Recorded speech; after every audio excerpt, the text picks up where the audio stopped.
Didik TV KPM. Okey, sebelum ni kita dah buat eksperimen untuk mengawal keberkesanan bukan mengawal. Kita menggunakan tumbuhan fitoremediasi untuk mengawal keberkesanan tumbuhan ini dalam pencemaran air. Okey. Tadi kan kita guna keladi bunting. Jadi hari ni kita nak buat untuk pencemaran tanah pula. Okey, jadi kita nak kena tengok ada satu kes juga. Tadi kes yang pertama, ni kes yang kedua kan. Okey. Macam yang saya beritahu tadi, kita guna di Chernobyl, Rusia, dia menggunakan bunga matahari untuk mengawal pencemaran tanah oleh sisa radioaktif. Tapi dekat Malaysia kalau tak ada bunga matahari, kita guna apa? Kita akan gunakan pokok kangkung. Okey, hari ni kita nak gunakan pokok kangkung untuk eksperimen ni. Tapi eksperimen ni mengambil masa 2 minggu. 2 minggu? Ya, jadi Lamanya. saya dah buat awal untuk Chris. Terima kasih, tanam cikgu. dah pokok kangkung. Okey, sebelum tu kita nak tahu dulu apa macam biasalah kan, nak buat report eksperimen, laporan eksperimen, kena ada penyataan masalah. Pemasalah dia kan. Okey. Adakah tumbuhan fitoremediasi ni berkesan dalam pengawalan pencemaran tanah? Okey. Yang kedua, mengkaji keberkesanan tumbuhan fitoremediasi dalam pengawalan pencemaran tanah. Tujuan Ya. Dan hipotesis kita gunakan akar pokok kangkung, untuk menyerap nutrien seperti amonia dalam tanah. Kita guna pokok kangkung pula kali ni, tapi saya tak bawa pokok kangkung hari ni ya Chris. Oh. Tapi kat rumah Chris ada banyak kan? Ada banyak je, Bu. Jadi maksudnya Chris kenal lah. Ya. Jadi apa dia pemboleh ubahnya? Pemboleh ubah dia yang dimanipulasikan adalah kehadiran pokok kangkung. Yang bergerak balas adalah kandungan amonia itu sendiri, dan juga kalau yang untuk dimalarkan adalah jisim tanah hitam. Ini pokok kangkung dekat rumah Chris lah. Bahan dan radas pokok kangkung, dan kita perlukan 5 kg sisa makanan daripada rumah. Kemudian 50 ml larutan kalium klorida yang ada kat depan ni.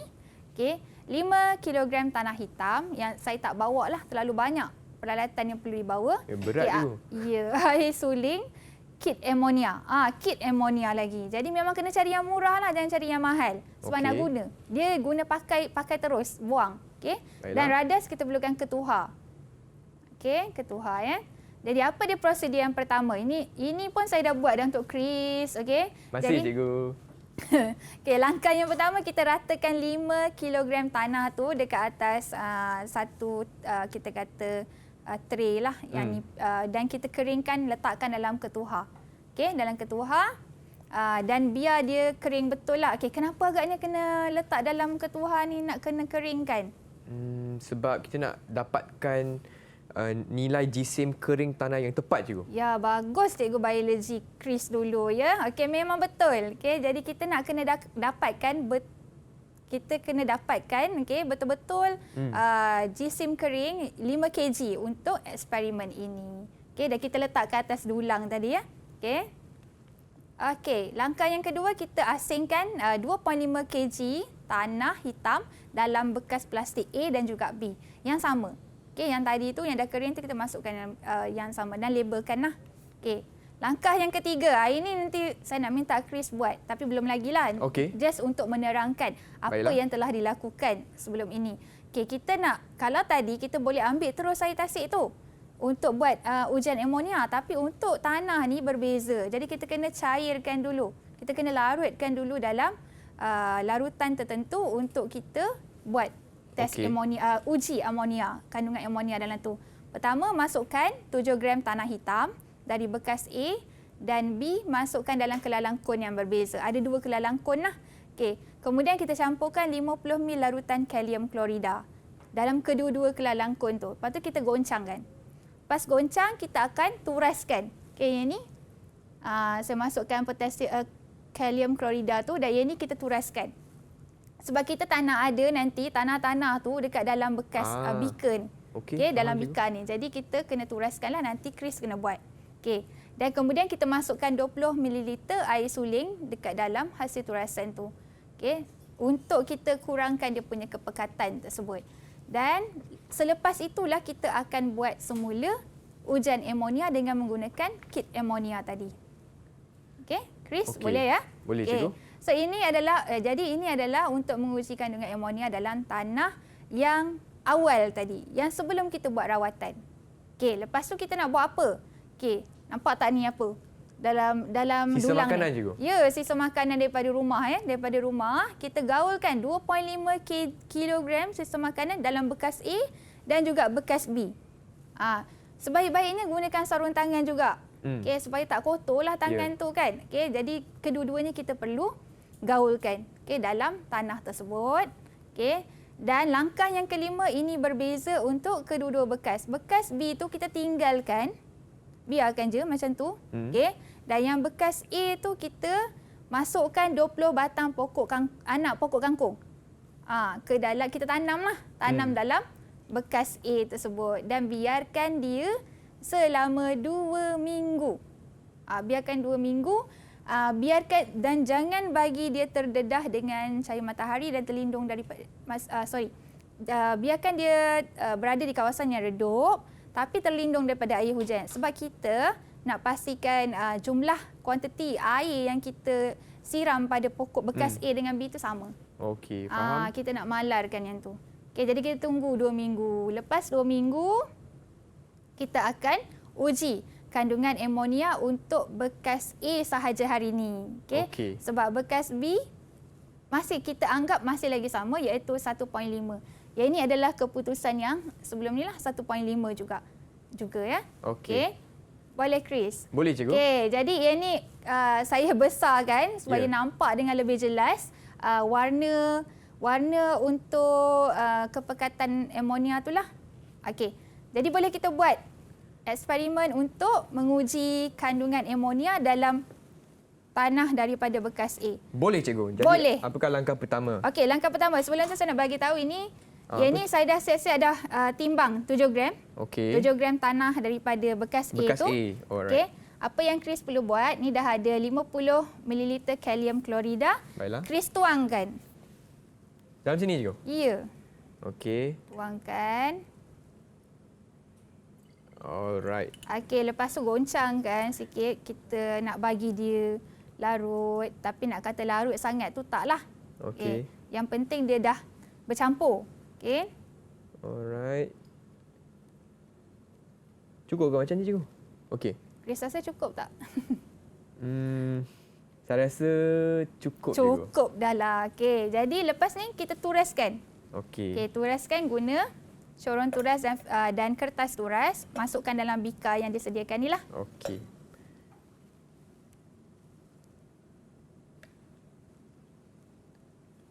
Okey, jangan laju-laju sangat. Nanti karang penuh. Faham? Kita kena bagi masa lah cikgu. Ya. Okey. Faham. Bagi masa untuk proses turasan berlaku cikgu. Agak lama juga. Nanti dia penuh, nanti dia melimpah. Okey. Tambah lagi sikit. Jadi kita nak buat eksperimen ni kena sabar sebagai saintis. Okey. Alright. Kita nak guna 4 ml je sebenarnya. Kan nak buat ujian amonia tu. Untuk masukkan dalam cube ni kan cikgu? Ya, dah pakar kan? Sebab cikgu dah ajar hari ni. Ya. Bagus Chris ni. Okey. Okey, sikit lagi. Oh, dia belum lagi ni ya. Dia tak.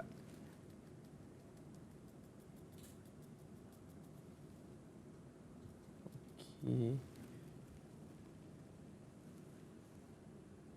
Boleh tuang habis kot ke? Alright. Okey, kita tunggu.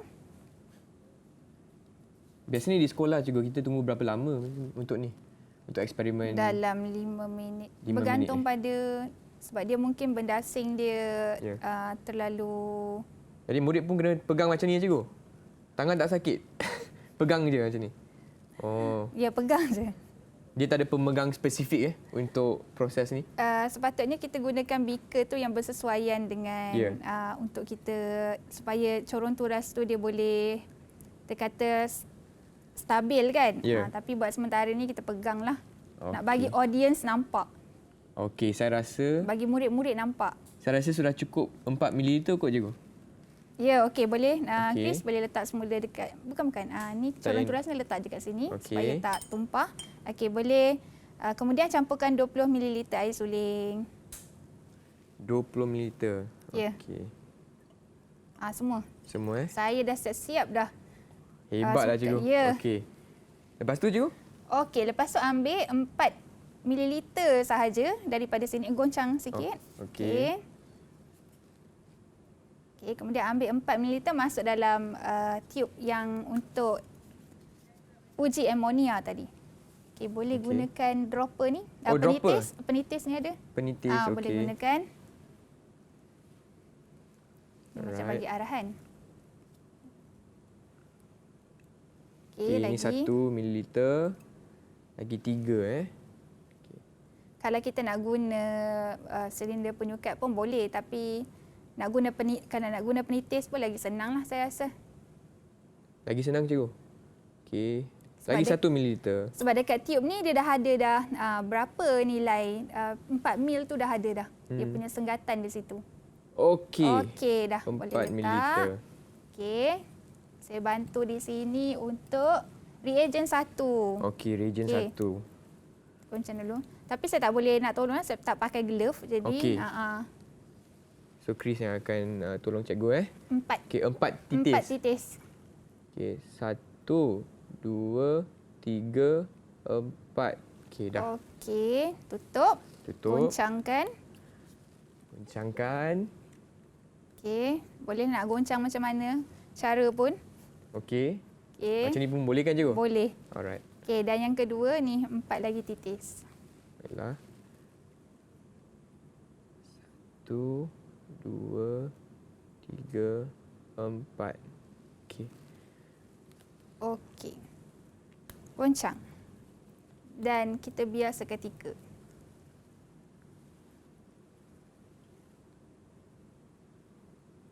Tak ada. Ada sikit cikgu. Ada sikit je kan? Ya. Okey, kalau kita bandingkan dengan di sini, ada tak yang bersesuaian?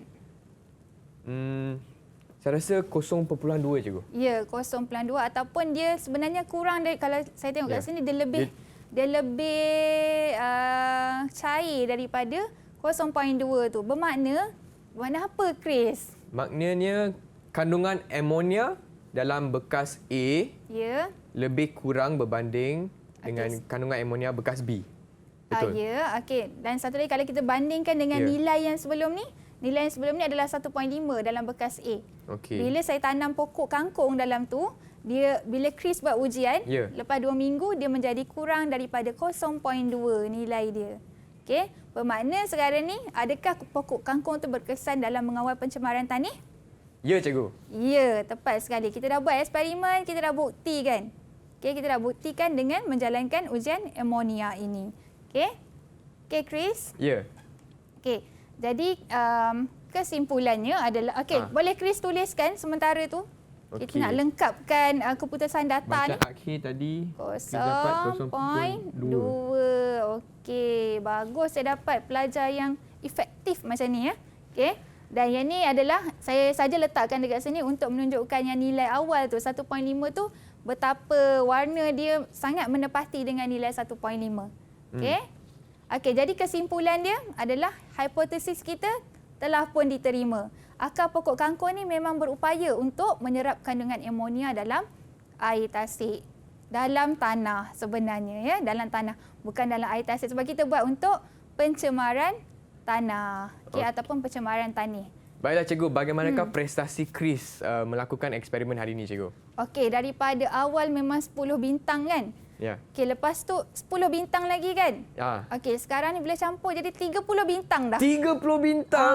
Sebab segmen ni dia jadi 10 bintang juga, jadi 30 bintang. Okay? Terima kasih cikgu. Baiklah, dan untuk murid-murid di rumah yang ingin mendapatkan bahan-bahan latihan yang untuk topik hari ini, mana mereka boleh cari cikgu bahan ni? Okey, boleh dapati daripada rujukan sumberku.